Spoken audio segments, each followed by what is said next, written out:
tínhamos combinado, né, nas aulas anteriores, né, o Ezequiel, que inclusive não pôde estar presente hoje, ele me deu essa missão de falar um pouquinho para vocês, né, de um trabalho recente nosso, que também tem a ver com esses assuntos do curso, no sentido de estudar existências de hipersuperfícies mínimas e livres de fronteira, mas agora em domínios mais genéricos. Então, é sobre isso que eu vou falar rapidamente hoje, certo?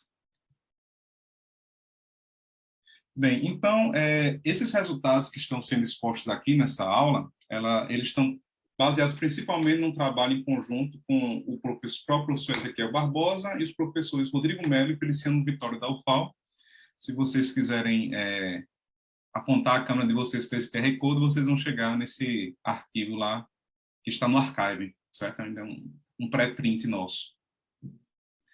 Bem, então, aqui eu vou falar um pouquinho sobre, principalmente, né, uma fórmula do tipo Minkowski que a gente utiliza para estudar esses resultados de existência e unicidade para hipersuperfícies mínimas de fronteira livre.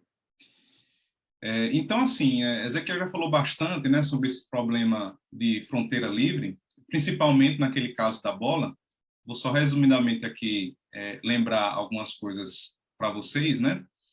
Então, bem, agora a gente está... vários resultados nesse curso falaram sobre existência de hipersuperfícies mínimas de fronteira livre, ou mesmo de curvatura média constante, onde o domínio era uma bola, né? Mas, de forma mais geral, a gente pode considerar aqui um domínio qualquer em Rn, e essa aqui vai ser a conotação dessa aula de hoje, claramente um domínio com fronteira, e vamos considerar N barra como sendo o normal dessa imersão, né, da fronteira do domínio no domínio.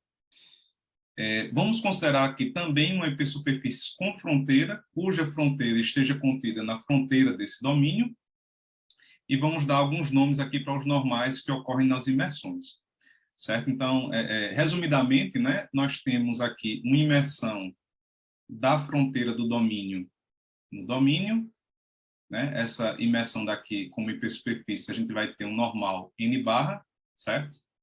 A gente vai ter uma imersão, né, de uma hipersuperfície no domínio.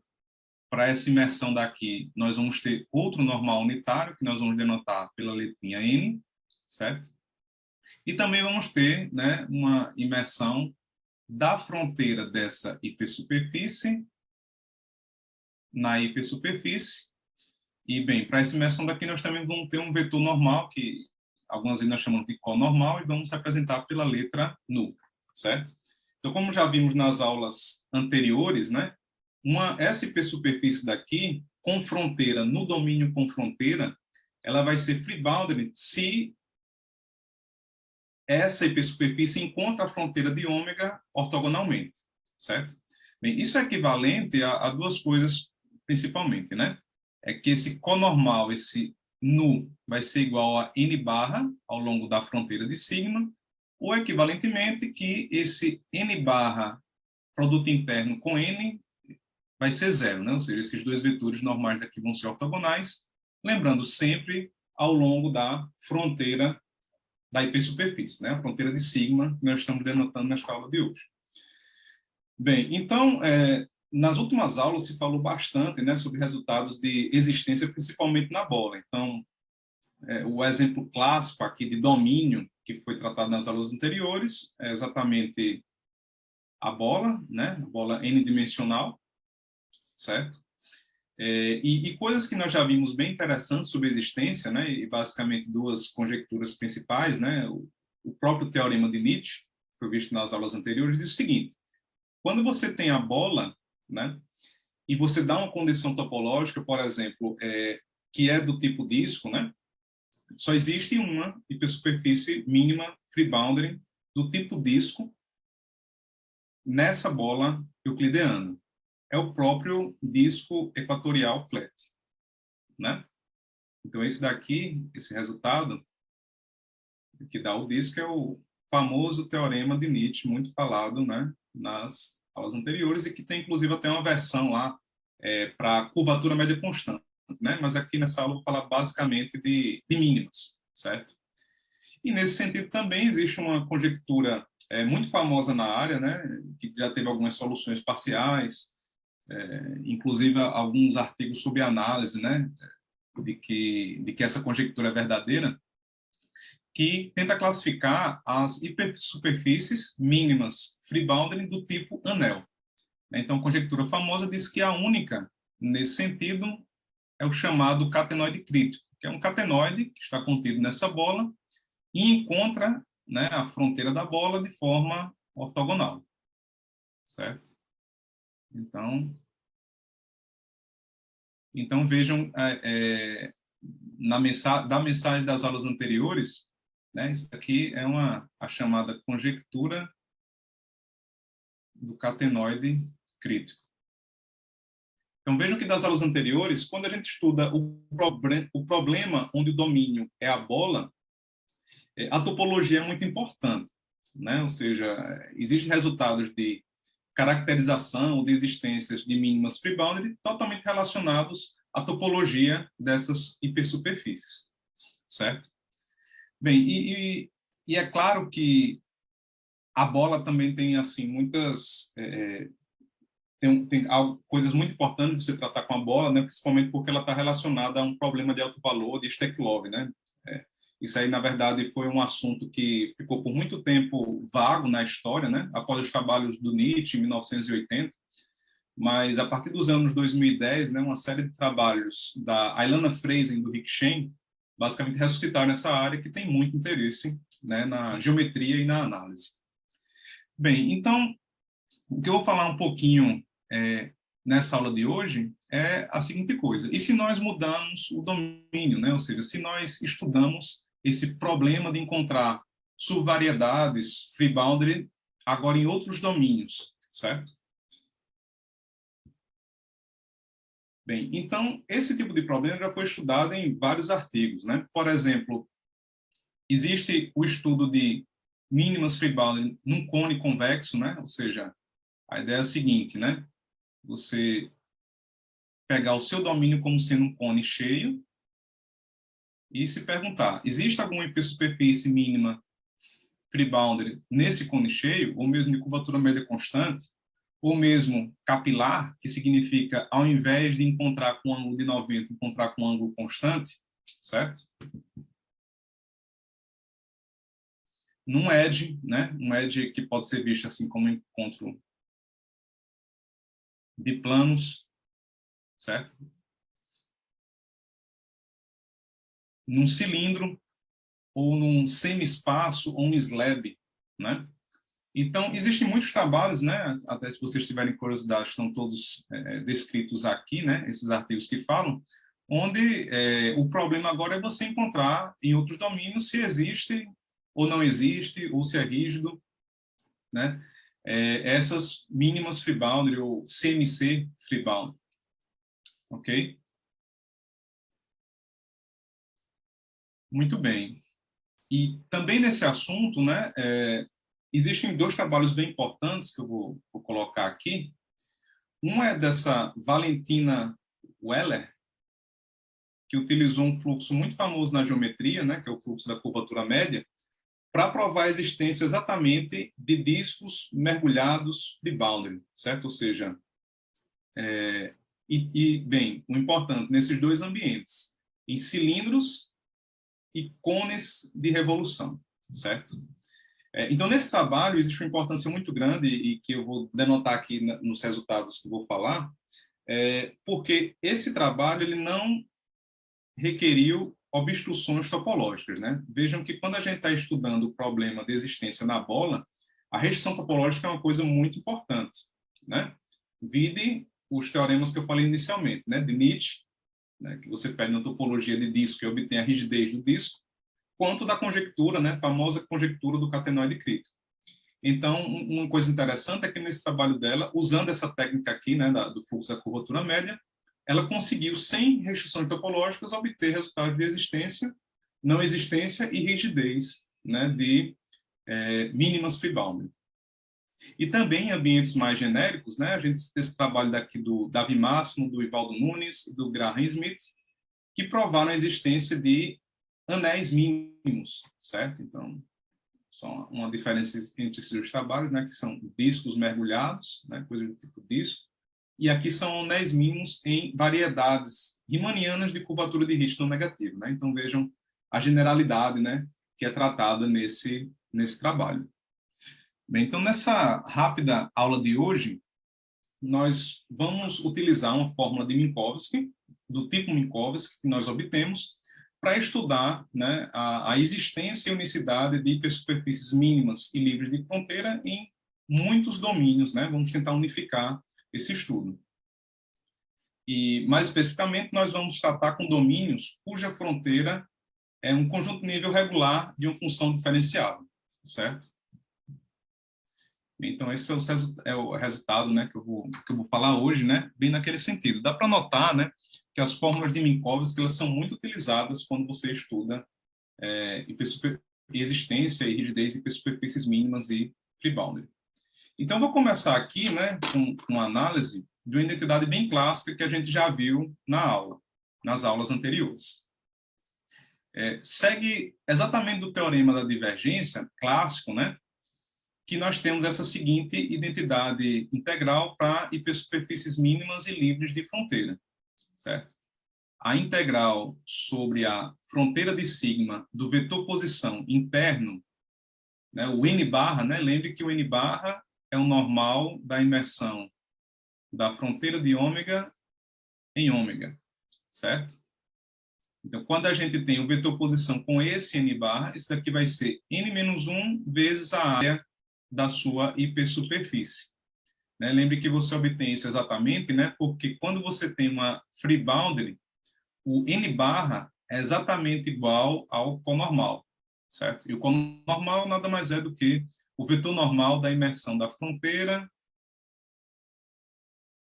na hipersuperfície, certo? Então, basicamente, você utiliza aqui o teorema da divergência para esse nu, certo? A divergência desse campo X, no caso mínimo, vai ser igual a n-1. Então, basicamente, você consegue essa identidade, né?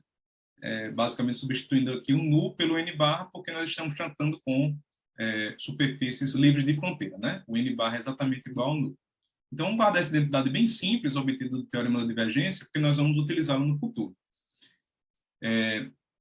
Bem, além dessa, né, a novidade, né, que existe aqui na teoria é que nós podemos também obter uma outra identidade do tipo Minkowski para domínios que são imagem inversa do 1, né, por uma função suave, certo? Então, deixa eu colocar aqui o resultado. Então, vamos só observar as hipóteses, né? Vejam que são domínios bem gerais.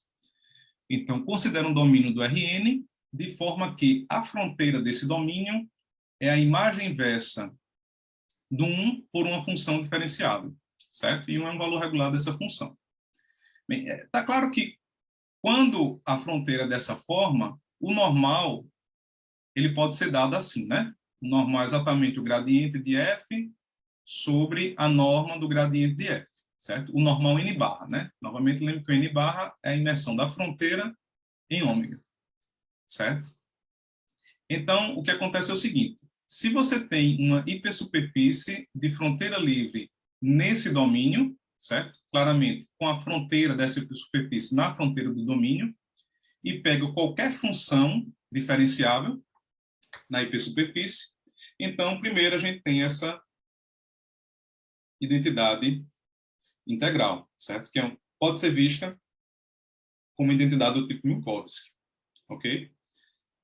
E, em particular, né, com essas hipóteses acima, né, ou seja, com essa questão da fronteira ser exatamente a imagem inversa de uma função, quando a gente pega aqui o φ como sendo identicamente 1, a gente chega nessa identidade, que de fato é a identidade que nós utilizamos mais especificamente nesses resultados, certo? Então, vejam, né, a ideia é o seguinte: quando você tem uma hipersuperfície de fronteira livre num domínio desse tipo, bem, se existe, ela tem que satisfazer necessariamente essa identidade, certo? Então, deixa eu só provar rapidamente essa identidade daqui. que é bem simples, né? Tem um exercício aí de observar definições de fronteira livre e também o teorema da divergência, que é muito utilizado, né? Nesses trabalhos. A gente faz da seguinte forma, né? Primeiro, como a hipersuperfície é livre de fronteira e a fronteira é um conjunto nível da F, então a primeira observação é que o gradiente pode ser escrito dessa forma, né? Claro, isso aqui sobre a fronteira de sigma, né?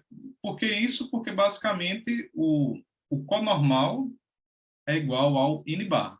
E n barra é exatamente o gradiente de F sobre a norma do gradiente de F, né? Isso daqui vem do fato, né, da hipótese de ser free-bound. Bem, além disso, a gente pode utilizar o teorema da divergência, né? De que forma? Aqui, né, essa igualdade é exatamente a definição, certo? A definição de nu. Note que o modo do gradiente de F pode ser escrito como produto interno do gradiente de F por nu, por esse fato aqui dela ser free boundary. Daqui para aqui, nós utilizamos apenas o teorema da divergência, né? Lembre que aqui eu tenho φ vezes um derivado normal, então isso aqui vai ser igual ao divergente dessa função, né? Claro, isso aqui é uma função vezes um campo, que é o gradiente. E daqui para cá, né? Isso aqui é o teorema da divergência. E daqui para cá é apenas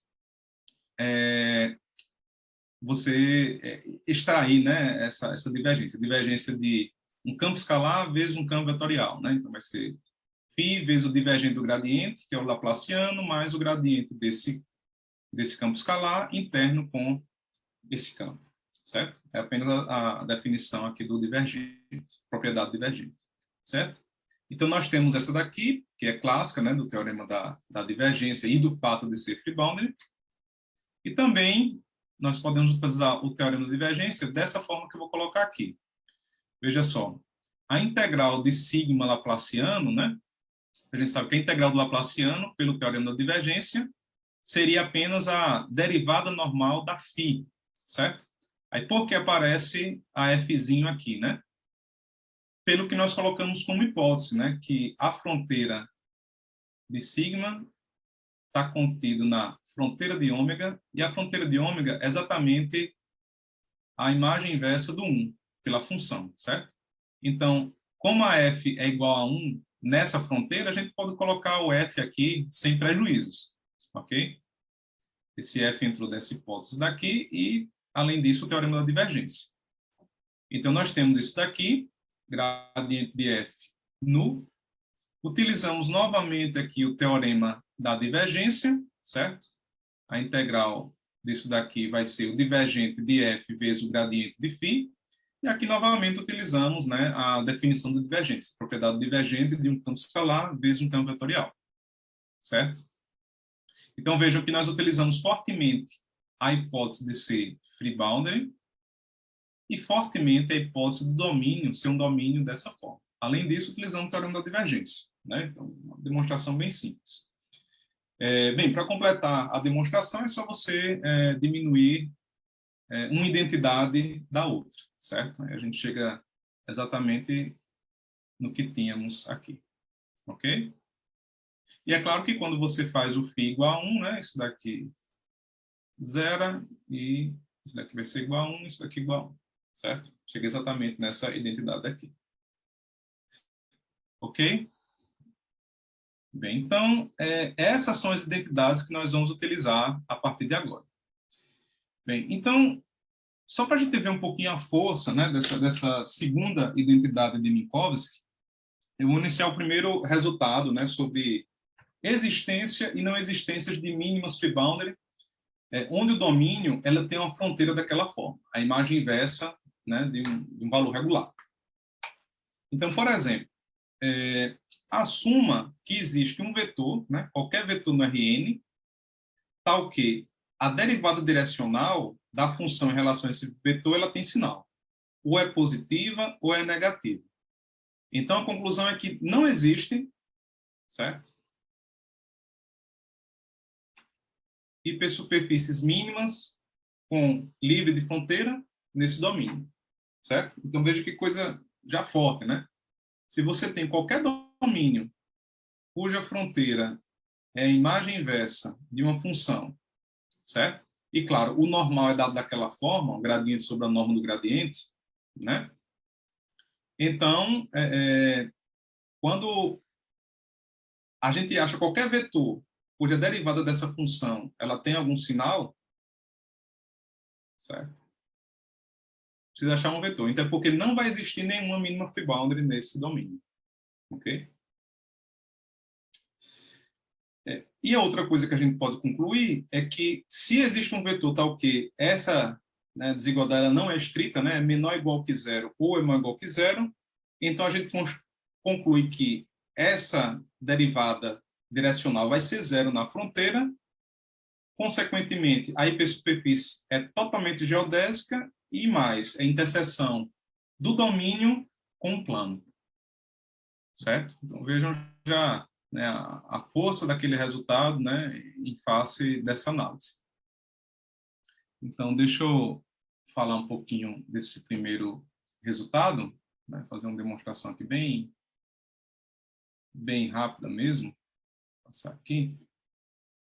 Então, a ideia para demonstrar esse resultado, a ideia básica é você considerar essa função daqui, né? Pega um V fixo e considera φ como sendo o produto interno de V por x, né?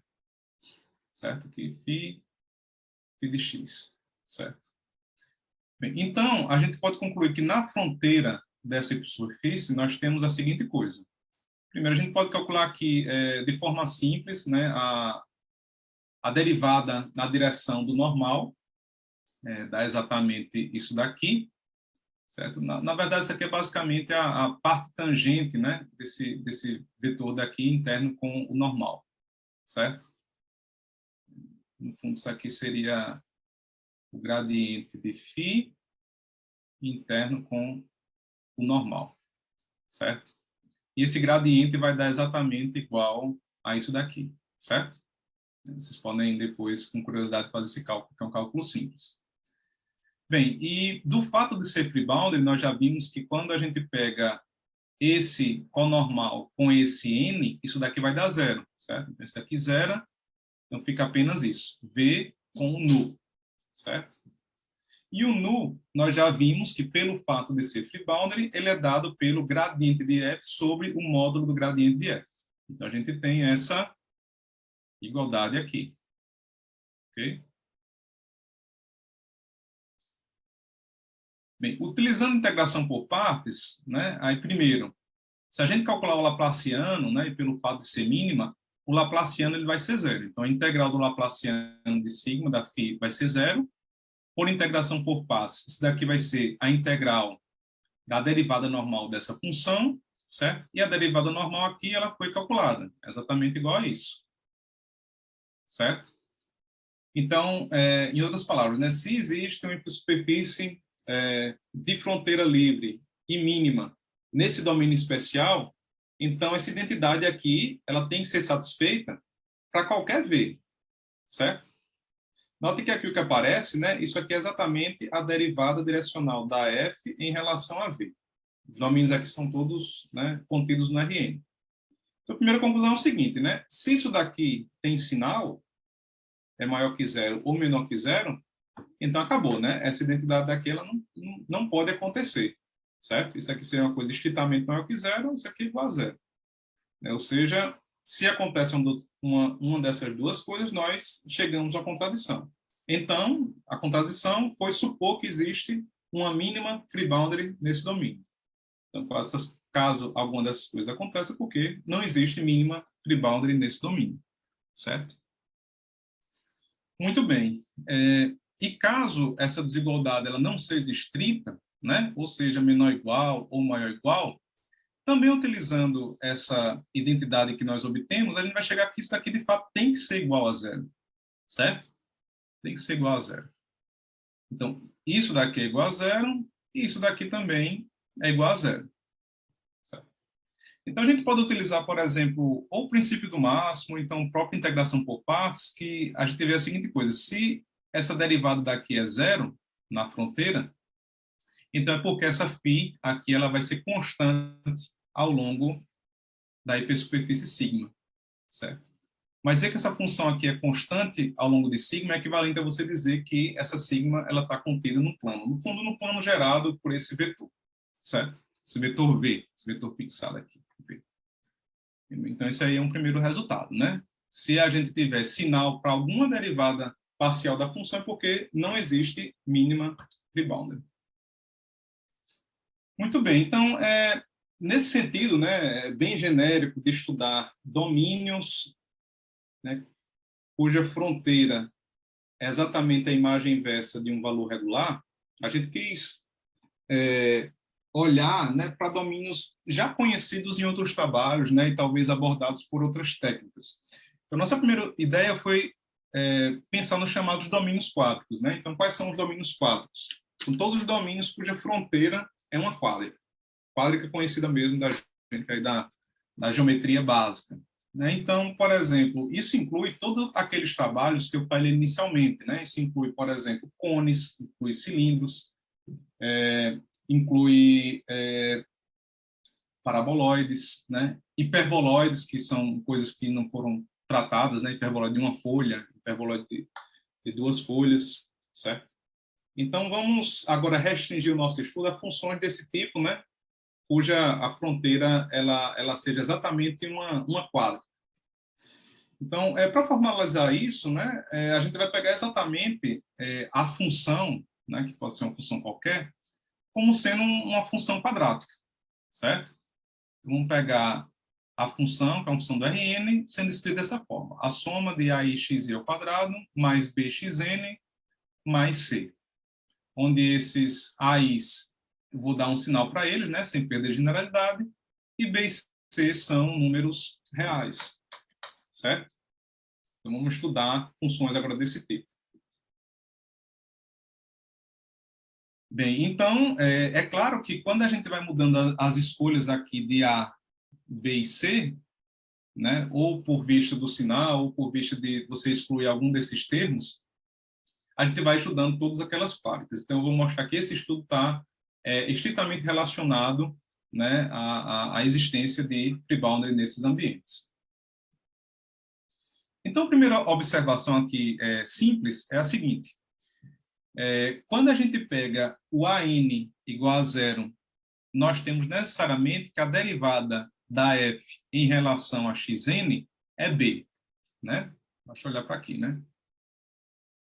AN zero e a derivada da f em relação a xn vai ser apenas o b.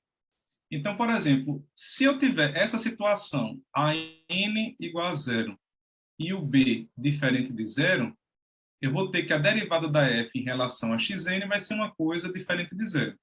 E pelo que nós vimos no resultado anterior, se a gente acha alguma direção cuja derivada direcional ela é não nula, é porque não existe hipersuperfície mínima e livre de fronteira, certo? Então, esse é um primeiro resultado aqui bem básico, certo? Se a gente tem essa situação, é porque não existe hipersuperfície mínima de fronteira livre nesse domínio, certo? Então, só para dar um exemplo para vocês, né, esse resultado acima, que é um resultado bem simples obtido da observação anterior, ele já vai nos dizer várias coisas.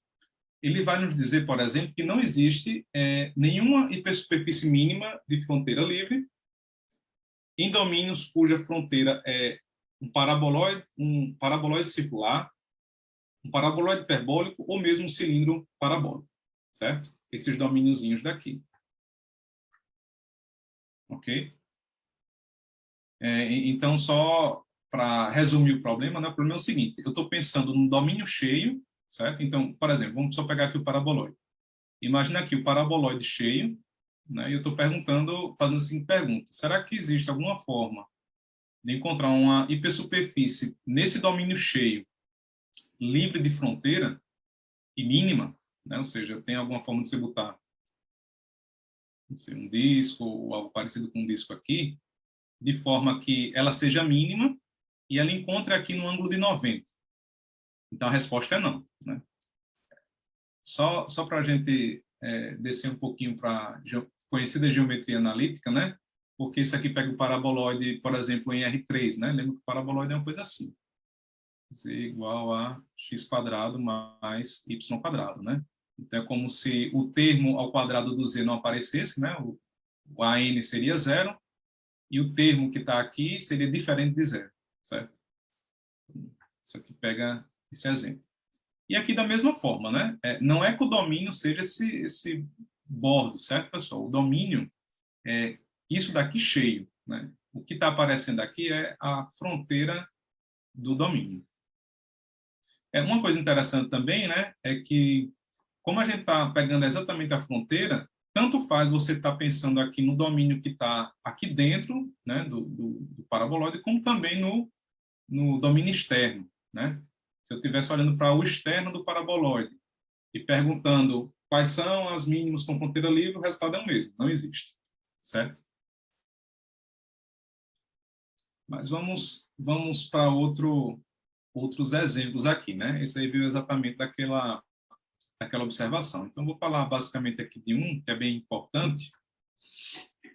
Então, só para lembrar, né, nós temos aqui duas identidades, importantes identidades integrais para mínimas de fronteira livre em domínios dessa forma daqui, certo? Nós temos essa, que é a bem básica, né? Esse daqui é obtida apenas do teorema da divergência e do fato de ser mínima. E temos essa segunda daqui, que foi a que nós obtemos exatamente para domínios cuja fronteira é a imagem inversa do 1, né? E 1 é o valor regular da função. Então, nós temos essas duas identidades, e a partir de um momento vamos tentar comparar essas duas, né, em alguns exemplos. Então, eu trouxe aqui um exemplo bem simples para a gente pensar, no R3 mesmo, que é tomar essa seguinte função, né? Vamos considerar o domínio cuja fronteira é o chamado hiperboloide de uma folha, o hiperboloide elíptico de uma folha. Então, para chegar nesse exemplo, a gente vai considerar essa função daqui, x² mais y² menos z², certo? É fácil ver que 1 é um valor regular e o domínio que nós estamos pensando é exatamente esse daqui, certo? Então, esse daqui é o hiperboloide elíptico de uma folha. Então, o que está aparecendo aqui é a fronteira, certo? Desse domínio. E o que nós estamos... e o domínio seria esse hiperboloide cheio, certo? O ômega seria isso daqui cheio. Então, a pergunta é a seguinte, né? A pergunta é, será que existe nesse domínio cheio alguma hipersuperfície mínima e de fronteira livre? E sim, e se existe, né? Ela é única? Existe mais de uma, certo? Uma observação bem geral nesses trabalhos, né, é o seguinte, né? Não sei se ficou claro, mas, por exemplo, aquele resultado anterior que eu falei, eu não estou requerindo, até agora, né, nenhuma obstrução topológica, como era bem comum quando se tratava no caso da bola, né? Aqui eu estou só falando de existência e não existência. Então, vamos andar com o que nós temos em mãos, né? Então, nós temos duas identidades, né? Bem notáveis, né? Uma é que, só lembrando aqui, a integral do módulo do gradiente de f vai ser integral do Laplaciano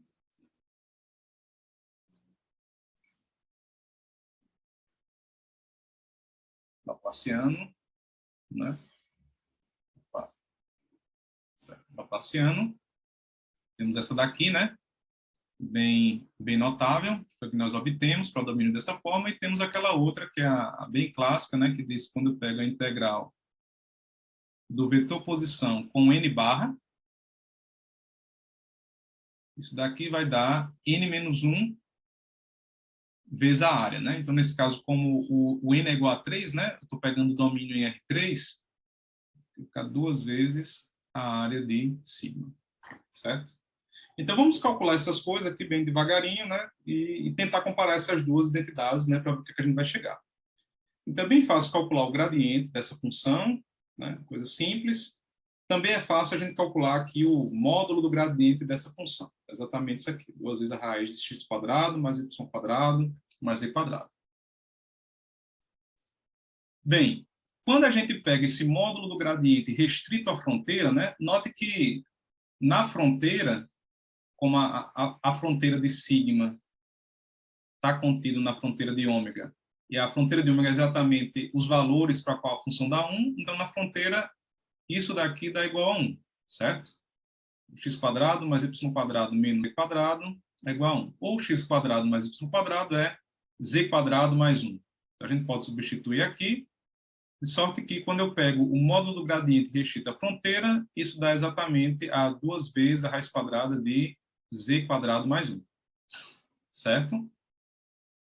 Bem, a gente também pode, né, fazendo um exercício simples, calcular quem seria o laplaciano dessa função na superfície. Certo? Então, é um exercício simples, né, de análise geométrica, né, como se calcula esses laplacianos. Então, o laplaciano aqui, nesse caso, vai ser exatamente igual ao laplaciano dessa função como uma função de R3, certo?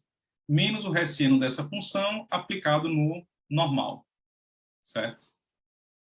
Então, a gente pode fazer essa conta de forma simples, a gente pega o normal com as suas 3 coordenadas, certo? N1, N2 e N3, e calcula o laplaciano daquela função, né, de forma bem simples, é bem fácil, né, calcular o laplaciano aqui, né? Isso aqui vai dar 2, 2, menos 2, né? O laplaciano aqui vai ser 2, certo? E o hessiano também é bem fácil a gente calcular. Então, quando a gente calcula esse laplaciano, aqui vai ficar 2 menos 2 vezes n1² mais n2² menos n3², certo?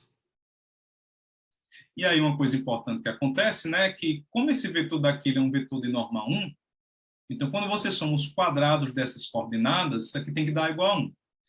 Em outras palavras, quando eu pego n1² mais n2², isso aqui vai ser 1 menos o n3².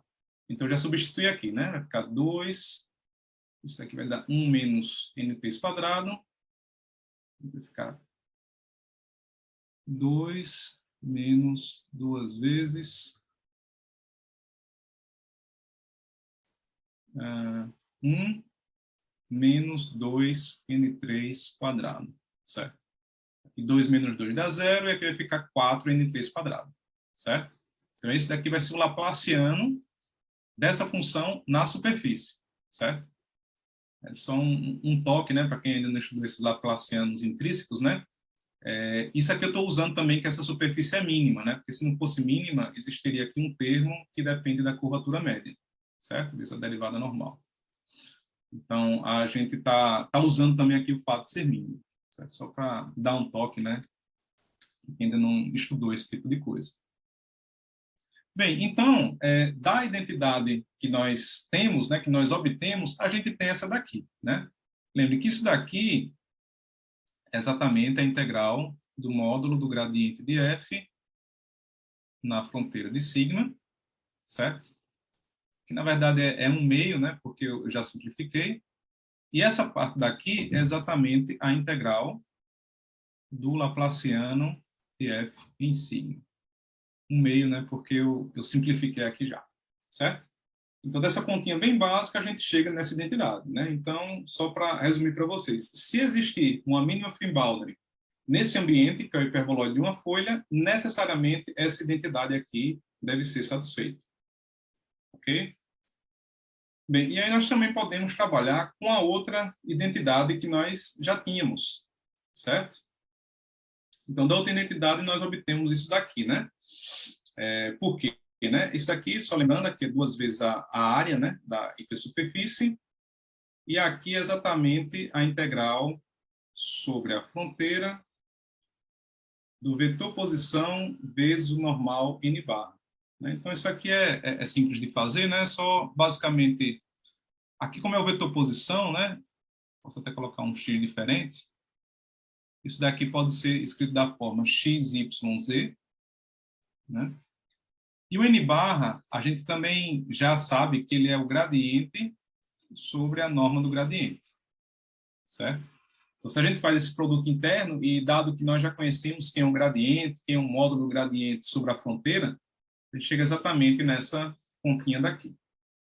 Fazendo explicitamente só para deixar claro como são as coisas. Bem, e daqui para cá a gente basicamente só usa, né, que como ele está na fronteira, e na fronteira nós sabemos que x² mais y² menos z² é igual a 1, então a gente pode substituir isso por isso, certo? Então, nota, nós temos duas identidades, né, que chegamos aqui. Temos essa daqui, né, de uma forma simples, e essa outra daqui.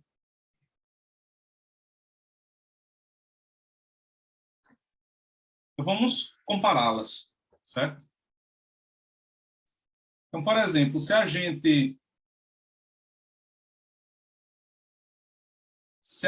diminui, por exemplo, essa daqui dessa, certo? Diminui essa daqui dessa daqui, chega exatamente nisso, certo? Isso aqui, na verdade, é 4 menos 5. De forma bem simples, a gente chega nisso daqui. Bem, então, vamos analisar isso que nós obtemos, né? Então, novamente, se existe uma hipersuperfície mínima de fronteira livre no ambiente que é esse hiperboloide de uma folha cheio, necessariamente nós vamos ter que satisfazer essa identidade daqui, certo? Então, vamos observar o que nós temos aqui. Então, veja só. Esse lado daqui é uma coisa que é sempre menor ou igual a zero, né? Por quê? Porque essa daqui é uma coordenada do vetor normal, certo? Lembre, N3 é a terceira coordenada do vetor normal. Então, ela, né, uma coordenada não pode ser maior do que zero, certo? Todas são maior do que 1, desculpa. Todas têm que ser menor ou igual do que 1. Em outras palavras, quando eu pego essa N3², isso aqui tem que ser menos 1, tem que ser menor ou igual que zero, né?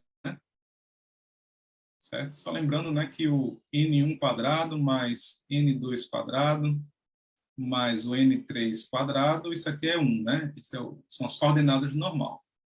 Ou seja, o N3² é 1 menos isso daqui. Isso aqui é uma coisa maior ou igual que zero, então está claro que isso daqui vai ser menor ou igual que 1. Ok? E, por outro lado, nós vemos que esse lado esquerdo é uma coisa que é sempre maior ou igual que zero, né? Sempre são termos positivos. Certo? Então, qual é a conclusão que nós chegamos aí, né? A gente chega ao seguinte, que essa identidade ela só faz sentido quando ambos os lados são nulos, certo? Isso aqui tem que ser igual a zero e zero.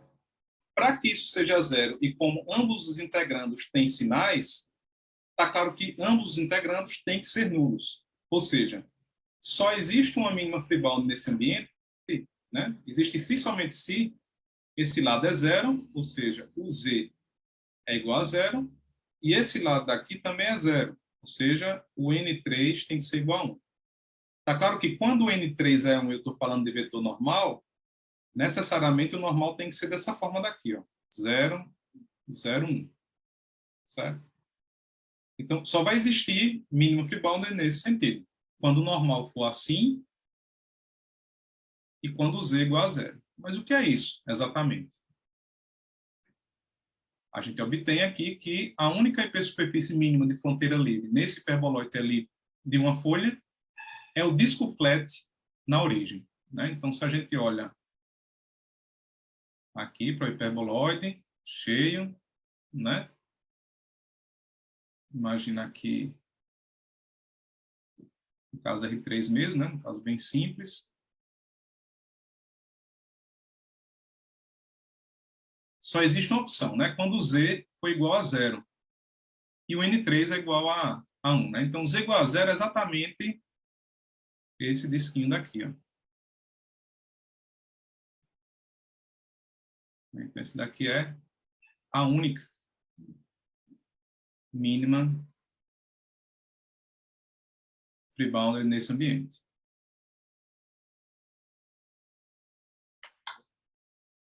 Muito importante desse resultado é a seguinte coisa, que nós não colocamos nenhuma hipótese topológica, certo? como a gente via, por exemplo, naqueles resultados da bola, né? Por exemplo, se você for olhar o teorema de Nietzsche, ele diz o seguinte: se você tem uma mínima free boundary na bola, o tipo disco tem que ser o disco, né? Tipo topológico do disco. Aqui não tem hipótese topológica, certo? Tem paraboloide elíptico de uma folha mínima, free boundary só tem uma. É esse disco, né? Que nós chamamos de disco do pescoço, certo? Do hiperboloide, certo? Muito bem. Então, continuando, a gente pode claramente estender essa ideia que eu falei aqui nesse exemplo que eu fiz com mais detalhes para domínios bem genéricos, ou seja, utilizar aquelas duas identidades, né? Aquela primeira que é a clássica e a segunda que nós obtemos, e ou somá-las e subtraí-las para analisar, né? Dado o sinal de A, B e C, quando nós temos existência ou quando nós temos não existência de mínimas Fibonacci, certo? Então, eu vou passar rápido essa parte, né? Só para dizer que a mensagem eu acho que já foi dada. Então, de forma genérica, a gente pode pegar uma função aqui, quadrática, né? Calcular o gradiente dela, certo? Calcular o módulo gradiente dela, assim como nós fizemos anteriormente, certo?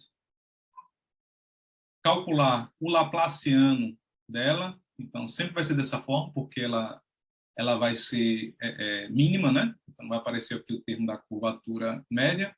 Então, basta calcular o laplaciano dela no Rn, coisa muito fácil de fazer, menos o hessiano dela aplicado no normal. E aqui a gente sempre coloca o normal nas suas coordenadas, né? Ou seja, se eu estou olhando para a dimensão n, estou pegando aqui as n coordenadas do vetor normal, certo?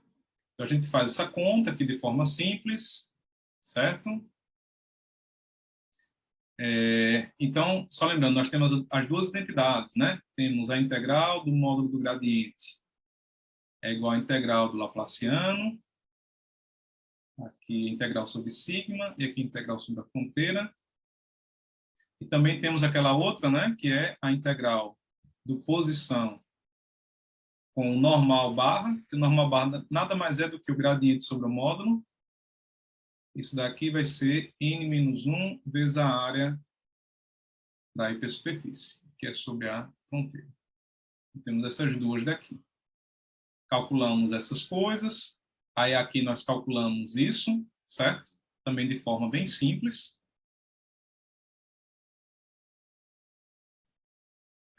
Aqui nós utilizamos a identidade que eu falei inicialmente, certo? Aqui nós obtemos, e aqui eu utilizei aquela clássica, né? Essa daqui. Certo? Então, a ideia sempre é você pegar e diminuir uma equação da outra para chegar numa equação mais genérica, certo? Então, por exemplo, fazendo esse trabalho de forma mais geral, a gente chega nessa identidade. Ou seja, só vai existir uma mínima de fronteira livre nesse ambiente quádrico se essa identidade daqui ela for satisfeita. Ok? Então, com isso a gente tem assim resultados bem genéricos, e claro, não vou falar aqui sobre todos os casos particulares, mas só vou enunciar alguns teoremas mais genéricos que nós obtemos.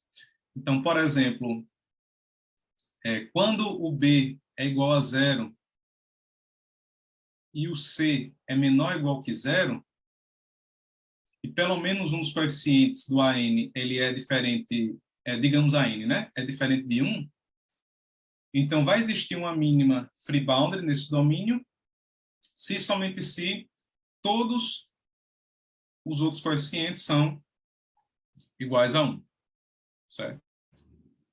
Bem, além disso, se o AN é menos 1, essa hipersuperfície é um disco flat na origem, e se o AN é igual a zero, e vão existir infinitas, certo? Essas hipersuperfícies são vários discos flats que intersectam a fronteira ortogonalmente, certo? Então, é basicamente a situação, né? Então, veja só, B igual a zero, C menor ou igual que zero, e o AN é diferente de 1, certo? Ou seja, o AN ou é igual a menos 1 ou é igual a zero. Então, por exemplo, né, quando a gente está estudando aqui o hiperboloide, né, de uma folha que eu falei lá, ele era assim, né, era x² mais y² menos e². Essa era a função que nós tratávamos, né? Então, nesse caso aqui, o AN, né, que seria o A3, seria igual a -1, certo? O B seria 0, né, porque B seria o termo que viria com o Z, certo? E o C também seria 0, né, que seria o termo independente. Então, seria esse caso. Então, nesse caso daqui, ou seja, quando o AN é -1, só existe uma superfície mínima de Fibonacci. É exatamente o disco na origem. Bem, e esse caso daqui, né? Por exemplo, quando a n é 0, seria qual função, por exemplo? Só para a gente ir com um exemplo mais simples. Poderia ser esse daqui, ó, f de x, y, z igual a x² mais y², né? Então, nesse caso aqui, o coeficiente de z² é 0, o coeficiente do z é 0 e o termo independente é 0. Então, esse daqui é o A3, né? A3 é 0, B igual a 0 e C igual a 0. E o que é que nós obtemos aqui nesse domínio, né? Quando a gente pega aqui a imagem inversa do 1, isso aqui dá exatamente x² mais y² igual a 1, que é um cilindro. Né? Então, esse resultado, por exemplo, aplicado ao cilindro, seria essa letra B, está dizendo o seguinte: quando a gente considera aqui o domínio como sendo o cilindro, vão existir, na verdade, infinitas mínimas free boundaries. São os discos flats que intersectam a fronteira ortogonalmente. Então, nesse caso, o cilindro seriam o quê, né? Seriam todos os discos aqui intersectando a fronteira ortogonalmente. Então, no caso do cilindro, vão existir, na verdade, infinitas hipersuperfícies mínimas, né, nesse caso particular, superfícies mínimas de fronteira livre, certo?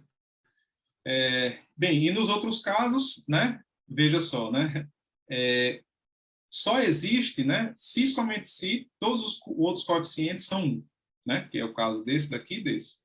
Caso isso daqui não ocorra, né, é porque não vai existir uma mínima tribal. Né? Então, vejam que nesse resultado nós pegamos 3 situações bem distintas. Né? Uma onde só existe uma mínima de fronteira livre, que é esse daqui. Essa daqui onde existe infinitas mínimas de fronteira livre, que é o caso do cilindro. E tem outras aí, né, que não existem, né, mínimas de fronteira livre. Que é quando algum desses coeficientes aqui é diferente de 1. Então, pega só um terceiro exemplo aqui, né? Então, pega, por exemplo, aqui, f de x, y, z igual a x², né? Então, por exemplo, aqui, o A2 seria 0, o A3 0, B 0. E quando você pega x² igual a 1, né? Isso daqui dá o que nós chamamos de slab, certo? Isso aqui dá ou x é igual a 1 ou x é menos 1. Né? Então, o slab é exatamente a seguinte coisa. Deixa eu só desenhar aqui para a gente entender. Deixa eu apagar isso. Estou tentando fazer assim de uma forma simples, só para a gente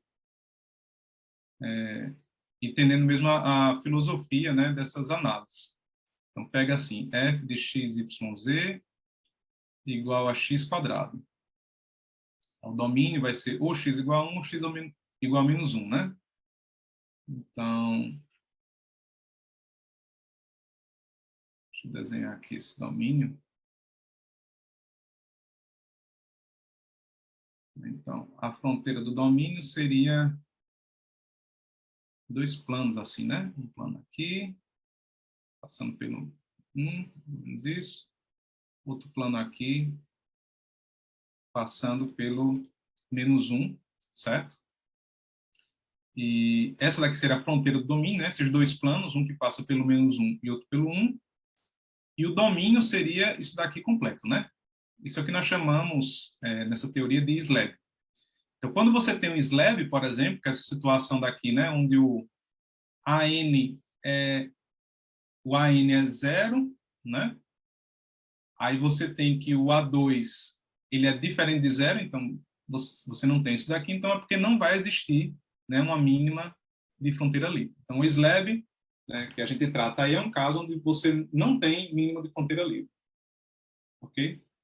Se deu para entender aí essa situação.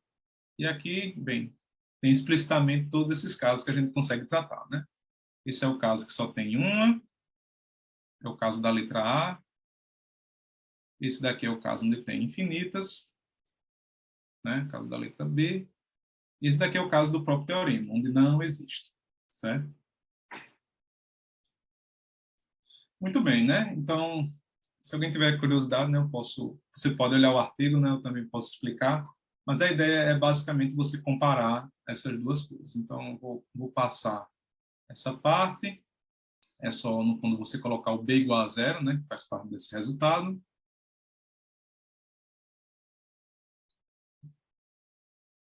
E, bem, depois de fazer todas essas coisas, né? No fundo, a gente vai chegar numa desigualdade, certo? Você pode analisar aqui uma desigualdade para o lado esquerdo e outra desigualdade aqui para o lado direito, certo? E ver quando é que isso daí faz sentido. Então, como, no fundo, isso aqui vai ser menor ou igual que 0, é porque ambos os integrandos têm que ser iguais a 0, né? E isso vai acontecer apenas naquelas condições lá do resultado, certo? Posso dar mais detalhes caso alguém queira, ou solicite aqui, né? Mas a ideia é justamente essa daí, né? Você analisar uma desigualdade para o lado direito, outra desigualdade para o lado esquerdo, compará-las, né? E ver quais são as coisas que vão ser obtidas ao analisar os sinais dos coeficientes aí, certo? Bem, a gente pode obter também outros resultados, né? Quando o B é diferente de 0. Esse é só aqui um exemplo, certo? Por exemplo, quando o C é maior ou igual que 1 e a gente tem uma situação dessa, não vai existir mínimas de fronteira livre. Esse daqui vai pegar exatamente o caso de um cone e de um hiperboloide de duas folhas, certo? Então, quando o domínio é tal que a fronteira é isso, também não vão existir mínimas free boundary, certo? E aqui também é outro resultado, né? É um caso onde a gente não tem um coeficiente aqui n-1, e vai dar exatamente essas coisas que estão chamadas de wedges, certo? São encontros perpendiculares de planos, ou esses chamados cilindros parabólicos, né?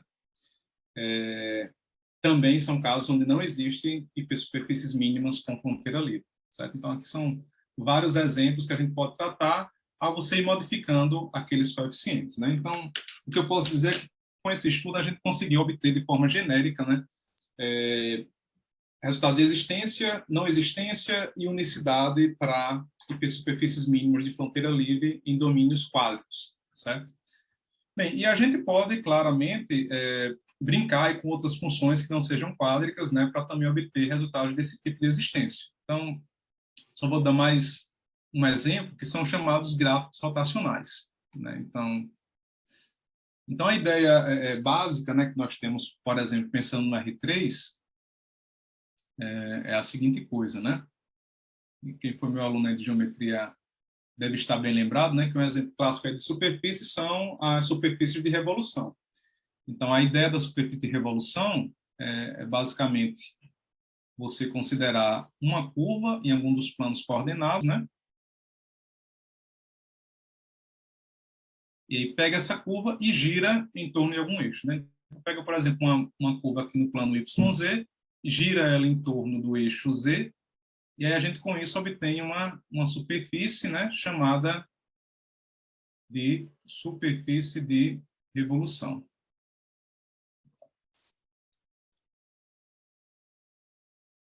Certo? Então, a gente pode fazer esse mesmo estudo de forma genérica, certo? Então, para isso, vamos considerar uma curva, certo? Uma curva plana, aqui no plano x1, xn mais 1, Vamos considerar especificamente essa curva aqui como sendo um gráfico, certo? Então, é da forma f de t, t. Vamos pegar aqui uma parametrização da esfera n-1 dimensional, nesse hiperplano daqui, e com isso a gente pode obter uma hipersuperfície de revolução cuja geratriz é dada por isso, certo? Alfa de t. E ela vai ser parametrizada exatamente dessa forma. Vai ser x de θt igual a θ f de t, vírgula t. Θ é uma parametrização da esfera n-1 dimensional. Lembra que lá no caso do R3, né, na prática, o que a gente faz para obter uma parametrização para uma superfície de revolução? Né? Vai ser uma coisa assim. Vai ser x de θt igual a cosseno de t, f de t. Vou colocar assim, só para deixar claro, né, que isso aqui é uma extensão. Fica assim, cosseno de t, seno de t, f de t,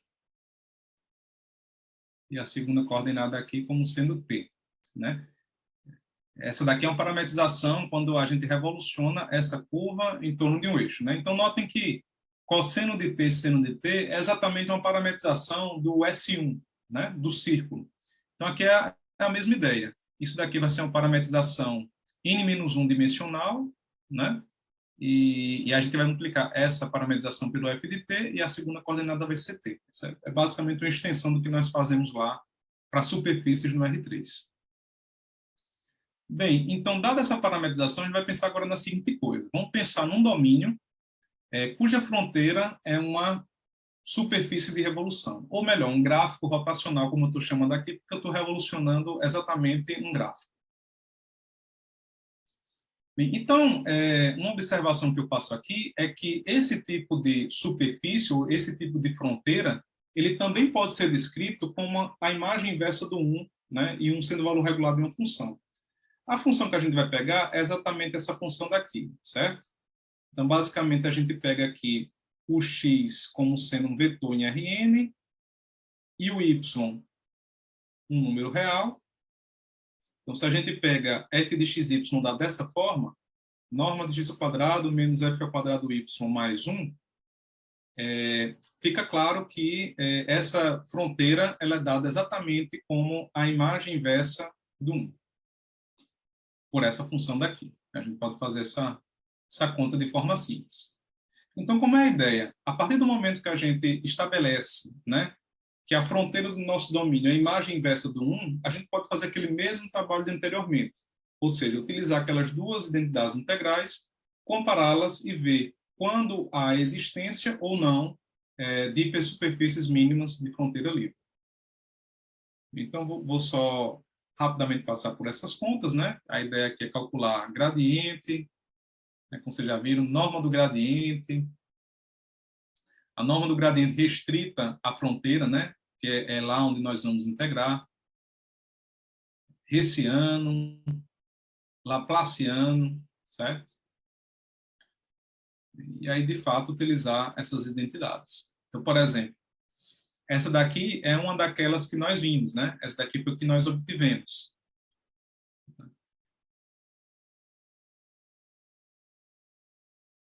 Essa daqui aqui, a integral do módulo gradiente é a integral do Laplaciano. Então, a gente calcula isso. Notem que, quando a gente faz essa identidade, aparece, né, a fzinha do gráfico, né, da função.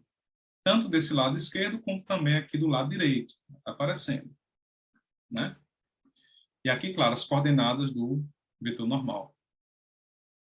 Então, ela aparece aqui, né? E aí a gente pode comparar com aquela identidade obtida preliminarmente também, que é exatamente essa identidade aqui, né? N vezes a área vai ser igual a integral sobre a fronteira do vetor posição com o normal N barra. Então, a gente pode fazer essa continha e acha isso. Aí, moral da história, o que é que a gente faz? Basta comparar essa identidade 15 com a identidade 14. Certo? Então, diminui uma da outra e vê qual a condição sobre o sinal da F, né, do gráfico, que a gente tem que dar para estudar existência ou não existência. Esse é outro exemplo de coisa que a gente pode fazer. Então, confrontando, nós vamos ter essa identidade, certo? E a partir dela a gente vai ter a seguinte ideia, né? É que se a gente der um sinal para f e suas derivadas, a gente pode dizer se existe ou não existe mínimos free boundary nesse chamado ambiente cuja fronteira é um gráfico de rotação, certo? Então, por exemplo, a gente tem esse seguinte resultado, esse teorema, que quando a gente pega o domínio como sendo, né, um domínio crescente, né, por exemplo, então só vai existir uma mínima free boundary quando a f' for exatamente igual a zero, certo? Então, em tese, né, o que acontece aqui? Quando a gente tem aqui um gráfico de rotação, imagina que você tem aqui um gráfico, aí roda ele, né?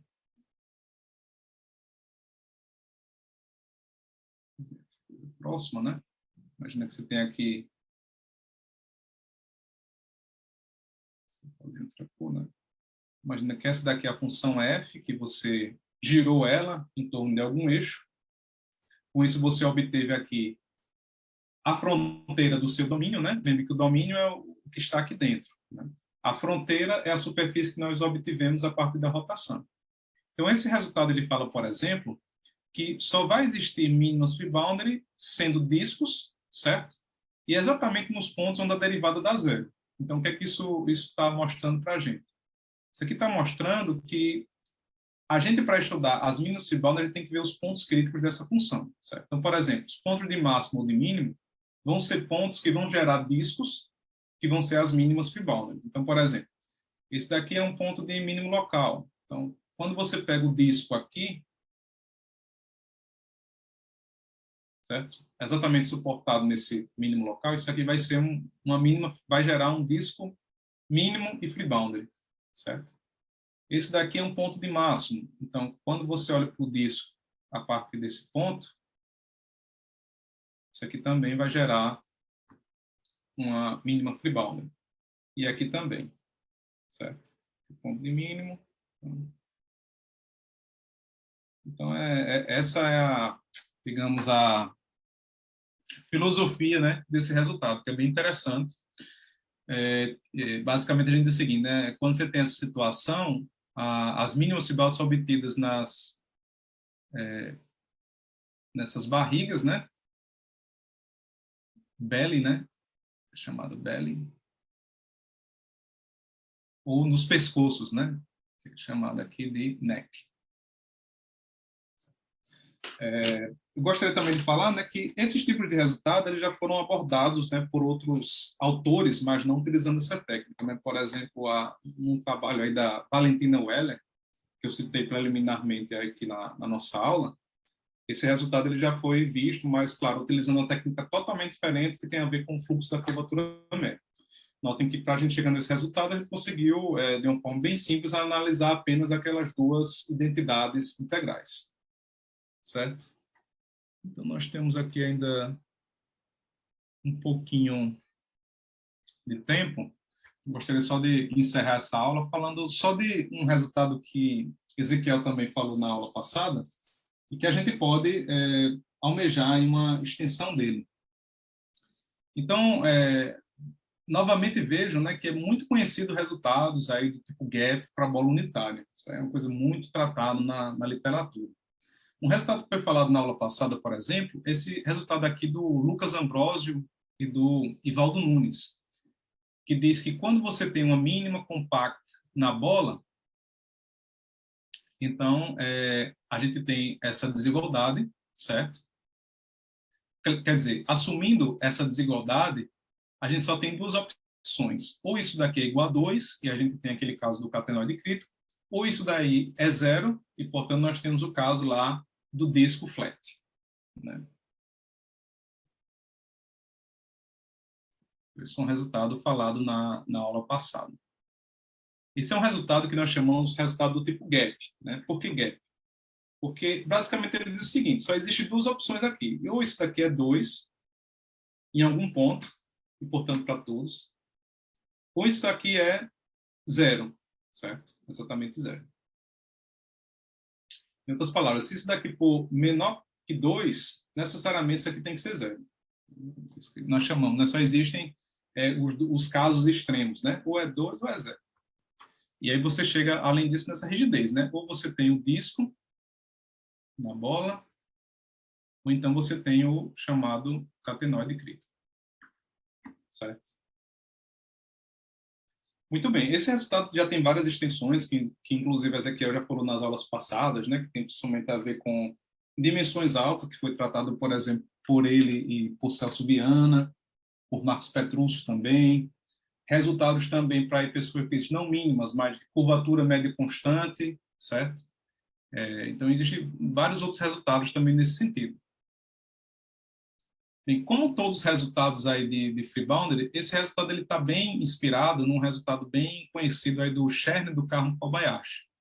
Então, existe uma mensagem que eu quero deixar também para vocês, é que existe uma analogia muito grande entre resultados de mínimas sem fronteiras, ou mínimas fechadas, né, na esfera, e mínimas free boundary na bola. Geralmente, quando uma pessoa está tentando estender ou entender, né, resultados desse calibre para a bola, o primeiro ponto é estudar as técnicas utilizadas, né, no caso de fechadas na esfera.